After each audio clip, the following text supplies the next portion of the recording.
Dan Allah itu ingin kita senang, ingin kita bahagia. Tapi yo kita tetap harus tahu batas. Memaafkan itu membahagiakan, meskipun berat.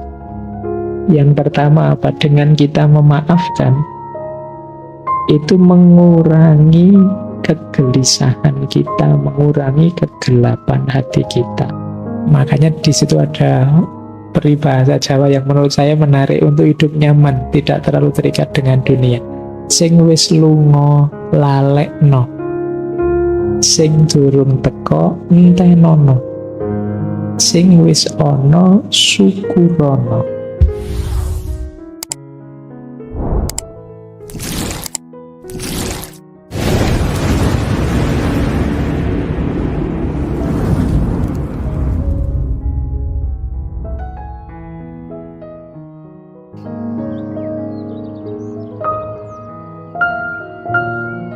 Ini yang sering disebut orang.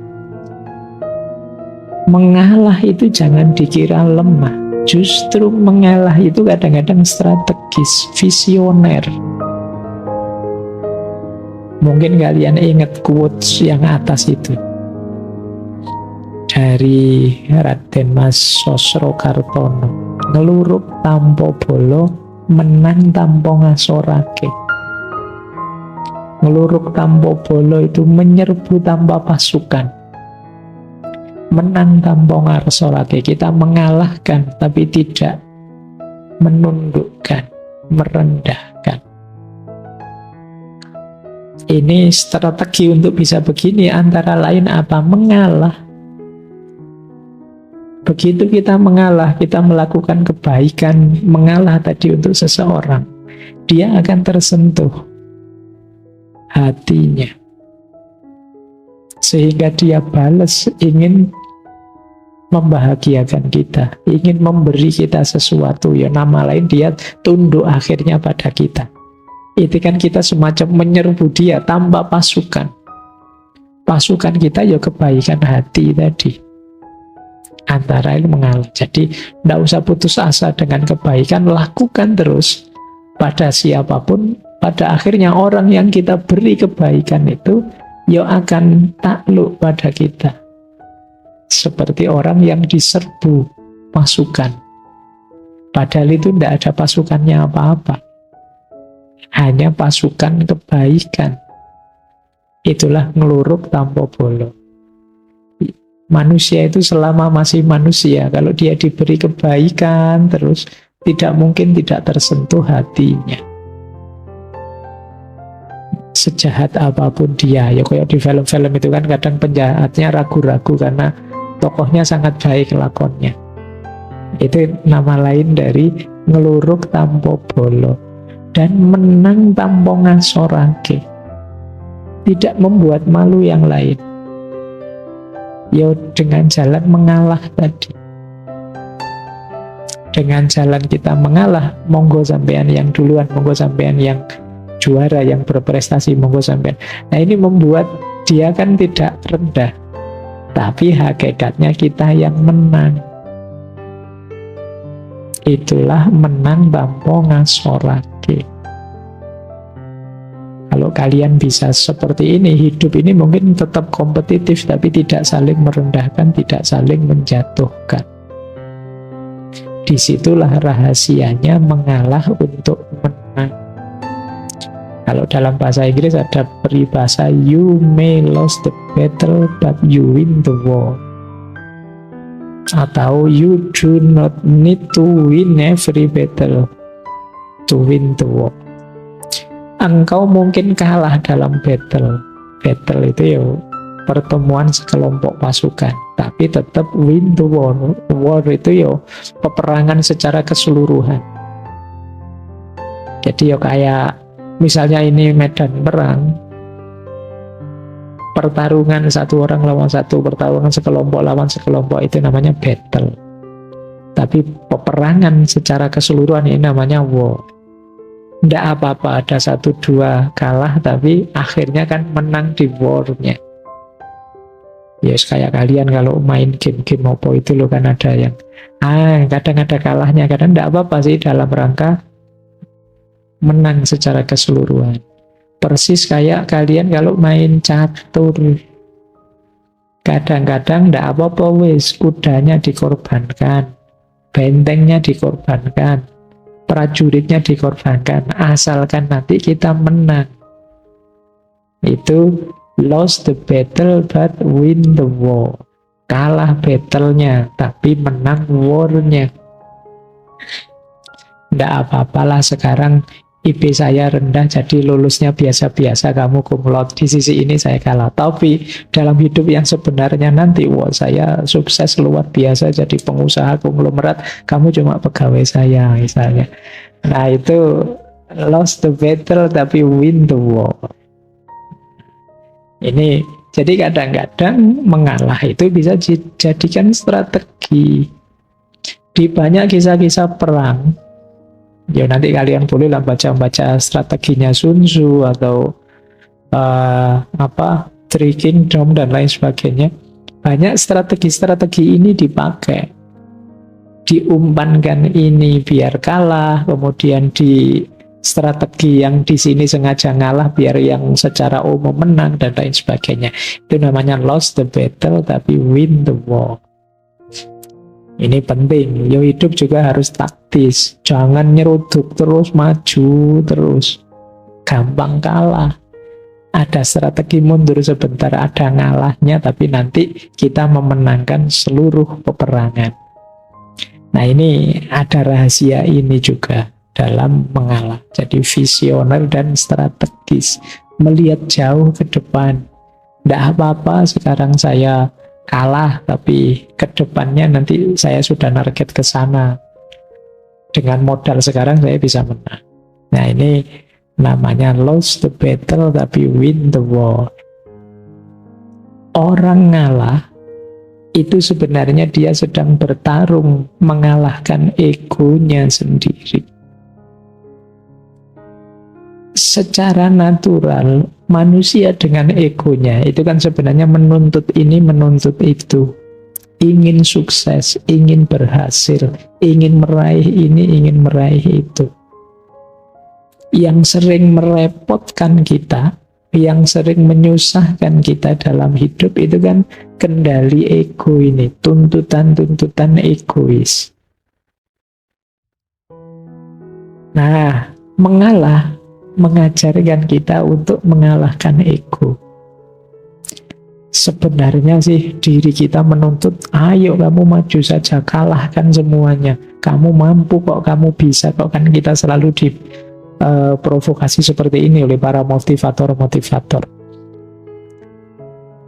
Ya kan, ayo kamu bisa, ayo kamu mampu. Kalau sekedar membujuk diri untuk melampiaskan keinginan egois itu mudah, karena memang sejak awal ada banyak tuntutan dari ego kita untuk mencapai ini, mencapai itu. Justru yang sulit itu menyapihnya. Apa menyapih itu?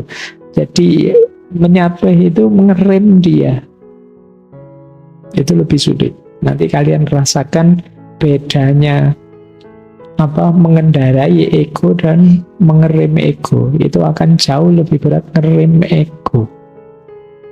Banyak manusia itu lebih sulit ngerem egonya dibandingkan melampiaskan atau mengendarai egonya. Perjuanganmu untuk sukses itu mungkin berat, tapi akan lebih berat setelah kamu sukses mengendalikan dirimu. Itu yang disebut mengalahkan ego. Nah, tantangan untuk wani ngalah itu sebenarnya tantangan untuk mengalahkan ego. Kadang-kadang agak trik. Kamu ngalah, tapi ngalahmu juga karena alasan tuntutan egois. Ada pamrih egoisnya. Kenapa kok kamu ngalah saja? Tidak apa-apa, ini strategi biar dia senang sama saya. Nah ini ngalahnya belum murni, masih ada tuntutan-tuntutan egois. Kadang-kadang ada orang ngalah terus menyesal, ngapain saya tadi ngalah, akhirnya saya malah, nah itu berarti ngalahmu masih ada pamrihnya.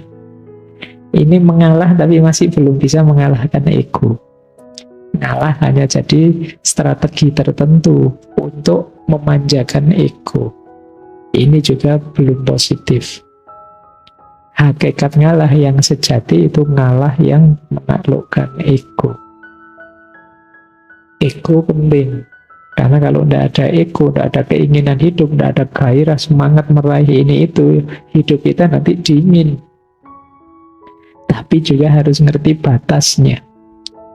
Nah, untuk berhenti di batas, itu kita perlu kemampuan ngerem tadi. Jadi ini uniknya manusia di situ. Pak, kok Allah itu ngasih kita juga ego, ngasih kita nafsu segala sih Pak, mau ya dikasih yang baik-baik saja. Karena sebagian besar kenikmatan kita, kesenangan hidup kita ada di situ. Dan Allah itu ingin kita senang, ingin kita bahagia. Tapi, yo kita tetap harus tahu batas. Karena kesenangan tadi bisa blunder pada akhirnya kalau kita tidak bisa mengendalikannya. Jadi kuncinya di situ. Makanya ya tidak usah protes. Allah memberi kita nafsu, memberi kita hasrat ini, hasrat itu. Itu Allah ingin kita gembira dengan itu, senang, bahagia. Cuma ya kita harus ngerti batasnya. Nah, kuncinya di rem tadi. Oke. Yo seperti mobil kan kalau ngegas terus, ya wassalam. Kamu tidak akan bisa memanfaatkan secara maksimal mobil yang kamu miliki. Agar lengkap ya ada gasnya, ada remnya. Begitu digas kamu gerak, kamu nyaman. Begitu ada bahaya ya kamu rem biar tidak nabrak. Mobil di sini gas dok ya jungkel kan mesti. Tapi mobil tidak ada gasnya, rem dok, ya ngapain kamu punya mobil? Di situ pentingnya kamu tadi ya harmonis, keseimbangan. Nah, jadi ngalah melatih ego kita. Orang itu bisa mengalah kalau dalam dirinya sudah muncul cinta yang tulus pada sesama, pada apapun yang ada di sekelilingnya. Tanpa adanya cinta, mengalah tadi mungkin hanya strategi untuk lagi-lagi memanjakan ego. Seolah-olah ya sudah saya ngalah, kamu saja yang menang. Tapi di balik itu ada kepentingan lain. Kenapa bisa begitu? Ya karena tidak didahului dengan karakter cinta. Maka tantangan wani ngalah tadi kelihatannya sederhana. Ala Pak cuma ngalah saja kan begitu, saya bisa enggak? Ada prasyaratnya. Antara lain apa? Ngalahmu itu harus terbentuk karena ada rasa cinta. Dari cinta itu kan nanti muncul kepedulian, namanya care. Dan ingin memberi yang terbaik pada yang kamu cintai, namanya responsibility. Tanpa adanya cinta mungkin kamu ngalah, tapi ngalahmu biasanya masih ada pamrihnya. Tidak demi dia tapi demi dirimu. Jadi mengalah itu bisa disebut manifestasi dari cinta yang tulus.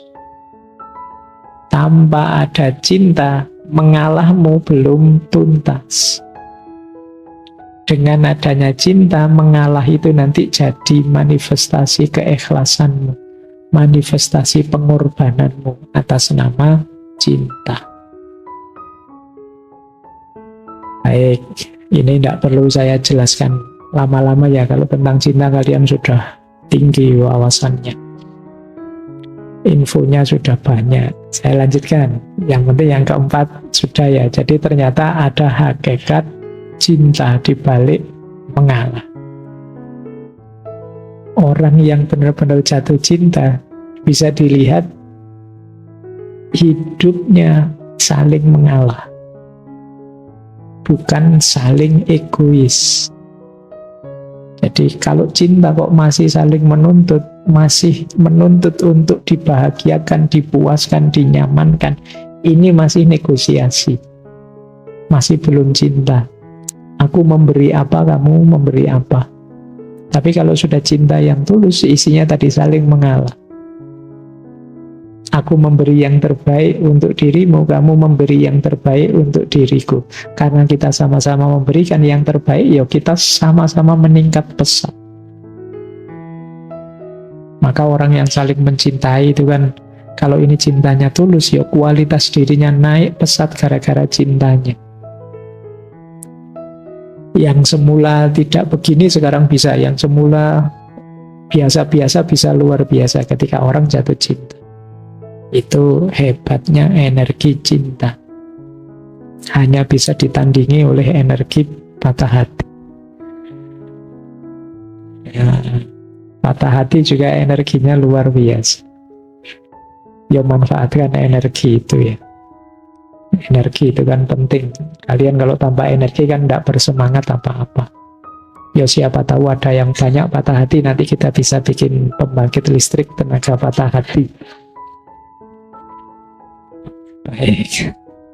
Iya karena tidak butuh batu bara, tidak butuh Baik, kita lanjutkan. Ngalah berhubungan dengan kekuatan kontrol diri. Jangan dikira orang ngalah itu lemah. Orang ngalah itu kuat. Kenapa? Tidak sembarangan orang bisa ngalah. Mengalah tidak berarti kalah, tetapi mempersembahkan kemenangan kepada yang lain. Jadi, kalau mau saya bisa menang. Tapi tidak apa-apa, kamu dulu yang menang. Ini kan orang ngalah namanya. Jadi berarti apa? Dia kuat. Jadi ngalah tidak sama dengan kalah. Juga jangan jadi modus, wah ini kelihatannya saya mau kalah, ini tak pura-pura ngalah saja. Nah, kalau itu namanya bukan ngalah, ya tetap kalah itu namanya. Orang ngalah itu dia tahu dia bisa menang, tapi dia milih membahagiakan yang lain. Biar dia saja yang menang, itu ngalah. Dan ini berat. Karena ego tadi. Maka hakikatnya mengalah yang kedua, mengalah itu kekuatan. Jangan dikira ngalah itu kelemahan. Hanya orang yang batinnya kuat yang mampu mengalah. Kita cenderung harus kita yang unggul, karena kita yang lebih benar, kita yang lebih baik. Harus kita yang menang. Jangan sampai mereka yang menang, harus kita. Kan manusia itu cenderung begitu naturalnya. Tapi kalau ada orang, biarlah kemenangan ini aku persembahkan untuknya saja. Oh ini orang kuat. Dan jangan dibayangkan akan ada di sekitar kita sebentar lagi. Sulit. Cuma boleh kalian pakai, saya bilang tadi ya, sebagai senjata dalam konteks-konteks tertentu hidupmu. Kadang-kadang kamu perlu ngalah. Kalau tidak kamu latih, kamu tidak bisa ngalah. Kalau tidak ada orang yang mau ngalah, hidup ini tidak berputar. Kenapa tidak berputar? Kalau semua orang ingin mengejar kenyamanan, keenakannya sendiri, kacau hidup ini. Misalnya orang tua kok tidak mau ngalah sama anaknya, habis anaknya. Misalnya bapaknya mau kerja, ini kerja saya yang capek lah, kok enak ngalah, mau dikasih ke anak-anak, istri tidak usah lah, tidak ada yang ngalah. Guru tidak mau ngalah sama muridnya, sama siswanya. Dosen tidak mau ngalah sama mahasiswanya. Sahabat tidak mau ngalah sama sahabatnya. Kalau tidak ada satu pun orang yang mau ngalah, ya selesai. Hidup ini kacau mesti. Tabrakan semua. Kalau semua hanya pakai logika, lah kok enak, lah kok nyaman. Kalau semua pakai logika, lah kok ini. Selesai hidup kita, sangat berat kita tanggung. Saya datang duluan kok, ya saya harus duduk paling depan dong. Dan jangan deket-deket, saya butuh tempat untuk saya sendiri 2 meter. Kalau kalian misalnya, oh itu tidak mau ngalah. Nah, jadi ayo menguasai diri kita, tunjukkan bahwa kita kuat. Jadi kita sanggup melepas sesuatu yang kita anggap berharga. Nah ini, jadi kalau tadi hubungannya dengan mengalahkan ego, yang kedua dengan kekuatan batin. Hanya orang-orang yang batinnya kuat yang bisa mengalah. Kenapa sih orang bisa mengalah? Karena jiwanya adalah jiwa yang luas. Hatinya hati yang pemaaf. Orang yang ngalah itu kan kuncinya 3. Dia mengutamakan yang lain, mendahulukan yang lain, dan memaafkan yang lain. Ini kan seorang pengalah. Nah, berarti apa? Selain penuh cinta, orang yang mengalah itu sebenarnya punya karakter pemaaf. Hatinya luas. Dan memaafkan ini penting. Ada cerita mungkin ya teman-teman, pernah saya singgung beberapa kali kemarin waktu Maulid Nabi. Rasulullah itu kan pernah satu ketika ada tetangga beliau, orang Yahudi yang benci sekali sama beliau.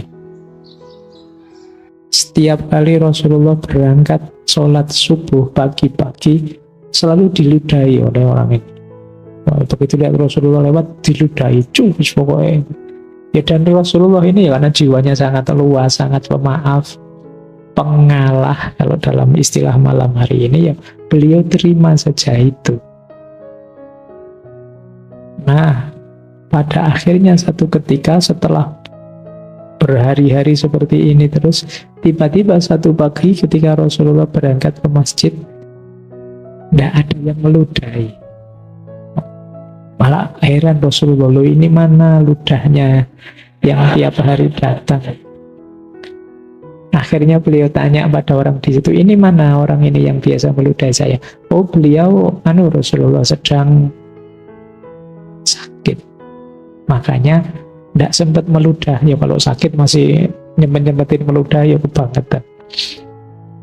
Nah, begitu tahu sakit, Rasulullah terus dengan kebesaran hati beliau, sifat pemaaf dan pengalah beliau, ya terus didatangi orang ini. Dan orang ini betapa tersentuh hatinya, karena ternyata engkau yang orang tiap hari aku ludahi adalah orang pertama yang menjengukku waktu sakit.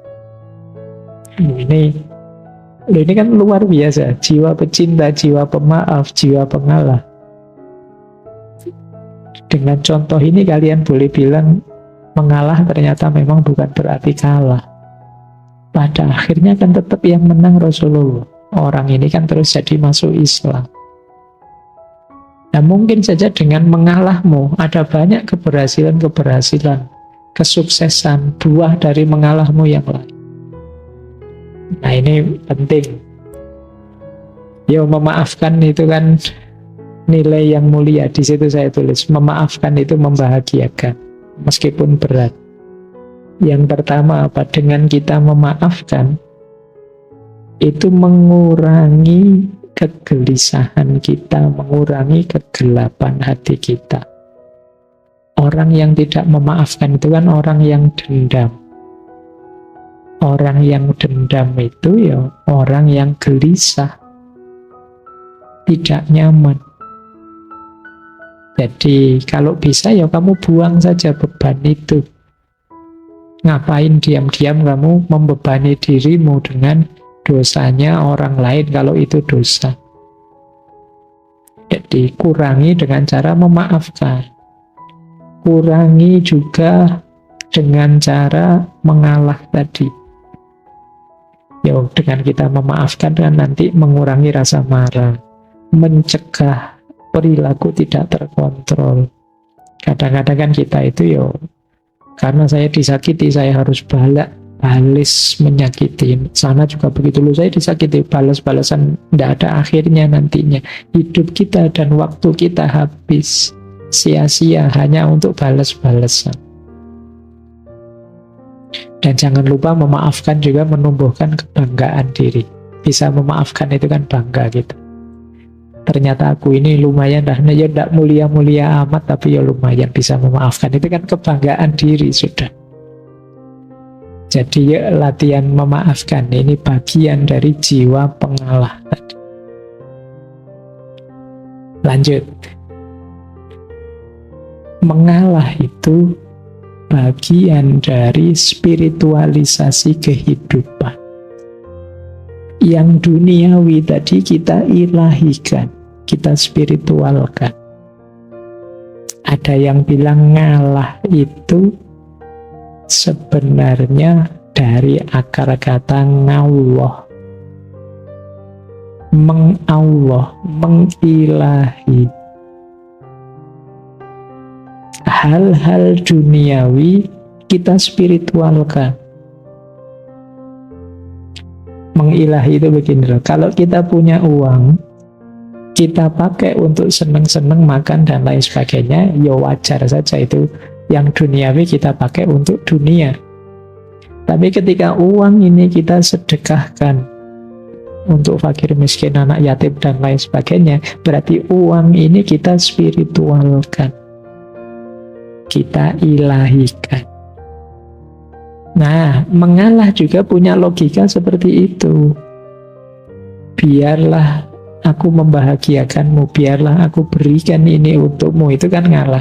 Tapi dengan ini yang aku berikan tadi, kalau aku nikmati sendiri ya itu nilainya biasa saja. Tapi begitu aku berikan padamu, nilainya jauh berbeda. Sekarang dia bersifat spiritual. Sama-sama uangnya dibuat main dengan dibuat sedekah itu kan beda. Ketika dibuat sedekah, uang ini jadi spiritual. Kemenangan kita juga begitu, kepemilikan duniawi kita juga begitu. Nah, cara menspiritualkan antara lain dengan cara mengalah. Jadi, menspiritualkan peristiwa sebagai sarana menuju Allah. Tidak lagi fokus pada keuntungan atau kemanfaatan duniawi. Inilah hakikatnya mengalah. Orang yang mengalah itu kemungkinan adalah orang yang sudah tidak tergoda lagi, tidak terikat lagi oleh hal-hal duniawi. Kalau kalian masih sangat terikat, mudah tergoda, sulit untuk ngalah. Masih mudah terjebak dengan godaan-godaan untuk menang, untuk unggul, untuk nomor satu. Makanya di situ ada peribahasa Jawa yang menurut saya menarik untuk hidup nyaman, tidak terlalu terikat dengan dunia. Sing wis lunga lalekno, sing durung teko entenono, sing wis ono syukurono. Oh, ini kalimatnya menarik ya, kayak kita kemarin waktu belajar self love itu, cuma ini dalam bahasa Jawa. Jadi sing wis lunga lalekno, yang sudah lewat ya lupakan saja, ngapain diingat-ingat terus, memberati pikiran. Berarti kita terikat dengan hal itu.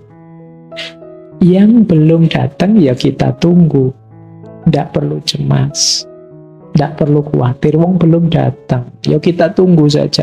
Ngapain kita gelisah, ngapain kita stres tentang sesuatu yang belum datang. Pak, nanti jodoh saya cocok enggak Pak ya? Jangan saya itu orangnya begini Pak, jodoh saya kayak gimana? Ngapain kamu sibuk mikir jodoh, wong masih nanti ya dipikir nanti. Wah, nanti pasangan saya kayak gimana ya Pak? Lah, dipikir lagi. Sudah dibilangin jangan dipikir, wong itu masih nanti. Yang belum datang ya ditunggu. Kalau sudah datang baru kita baca, kita sesuaikan, kita beradaptasi dan lain sebagainya. Wong belum ada sosoknya kamu sudah, saya latihan beradaptasi. Pak, beradaptasi buat apa? Wong masih belum jelas. Ya ditunggu saja. Tidak perlu putus asa, tidak perlu stres. Nah, yang sudah ada, ayo disyukuri. Apapun itu yang kita miliki sekarang. Nah, nanti yang sudah ada akan jadi masa lalu, ya sudah kita lupakan. Yang sekarang kita syukuri pada akhirnya akan lewat. Yang kita tunggu akan datang jadi masa sekarang. Nah, yang akan datang akan ada lagi. Lo ini lo hidup. Bagian dari cokro manggilingan kalau dalam bahasa Jawa. Kita nikmati saja, tanpa perlu terikat, tanpa harus baper. Jadi biarkan berjalan sesuai sunatullahnya. Nah, ini ketidakterikatan duniawi. Orang yang sulit sekali mengalah itu biasanya punya banyak keterikatan. Iya sih Pak, mau saya kasih ke temen ini, tapi jangan-jangan nanti saya butuh, saya perlu. Saya kan juga harus punya prestasi juga Pak. Saya kan juga harus perlu ini, perlu itu. Jangankan yang prestasi, kadang barang apa saja kan ya kamu sudah saatnya dibuang, tidak kamu buang-buang. Jadi akhirnya kamar kos-kosanmu itu sekedar sendok saja dari warung. Man lupa ini siapa tahu nanti foto. Ada yang begitu ya, wah itu kadang-kadang. Jadi kamar kita isinya ndak garu-garuan wis. Nah, terlalu banyak terikat. Yo kamu pakai siapa tahu kan, siapa tahu nanti butuh Pak, siapa tahu ada, dan sampai tahunan sampai kamu boyong ke kampung juga masih ndak kepake.